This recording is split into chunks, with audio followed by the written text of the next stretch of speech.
godhe maaliif dallante waan hin beekiin natti mufatte riba rafuu anoo cinqame halkaniif guyyaan boqonnaan dhabe ainsi eegaan abdiin kutuu si maleen fedhu amma dhumaattu kootu kootu kootu kootu kootu anaaf jedhi kootu si malee jireenyaa dacheen naami jooytu kootu maalo kootu as kootu kootu kootu anaaf jedhi kootu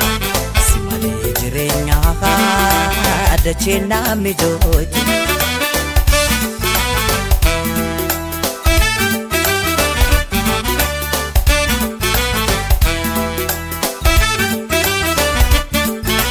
amaan dubbanee nama beekutti nati sin beekta otoo naan galiin otoo ani beekin maaliif dallanta ammas sileegaa ennufta jedhee nala ilaala otoo deebi'iin achumaa naftee bitaa nagalee amalan mala amaan dubbanee nama beekutti nati sin beekta otoo naan galiin otoo ani beekin maaliif dallanta ammas sileegaa ennufta jedhee nala ilaala otoo deebi'iin achumaa naftee bitaa nagalee amalan mala nagatteen deemiin narraa fagaatte otoo ani hin beekin natti mufatte anfiran qabuun ni beekta ture eenyutan obsa anoo si malee kootu maalo kootu maalo kootu kootu kootu anaaf jedhi kootu si malee jireenyaa dacheen naami jooytu kootu maalo kootu as kootu kootu kootu anaaf jedhi kootu si malee jireenyaa dacheen naami jooytu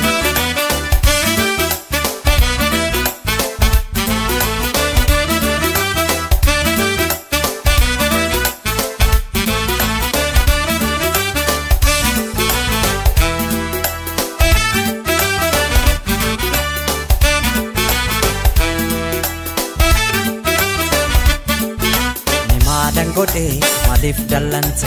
waan hin beekiin natti mufatte riba rafuu anoo cinqame halkaniif guyyaan boqonnaan dhabe ainsi eegaan abdiin kutuu si maleen fedhu amma dhumaattu kootu kootu kootu kootu kootu anaaf jedhi kootu si malee jireenyaa dacheen naami jooytu kootu maalo kootu as kootu kootu kootu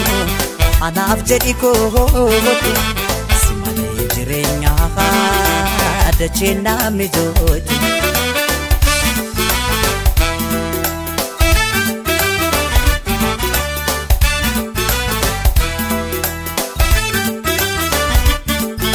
otoo na beektu ati si dhabee jiru nakkanaan taane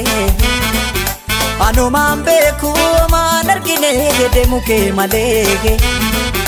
jaalala dheebuun bargaarii miti maqaafuun tolu deemte jedhee nagante jedhee hormatti odeessuun annatti hin tolu otoo na beektu ati si dhabee jiru nakkanaan taane anumaan beeku maan argine deemu kee malee jaalala dheebuun bargaarii miti maqaafuun tolu deemte jedhee wallolle jedhee hormatti odeessuun annatti hin tolu nagatteen deemiin narraa fagaatte waan hin beekin natti mufatte anfiran qabuun ni beekta ture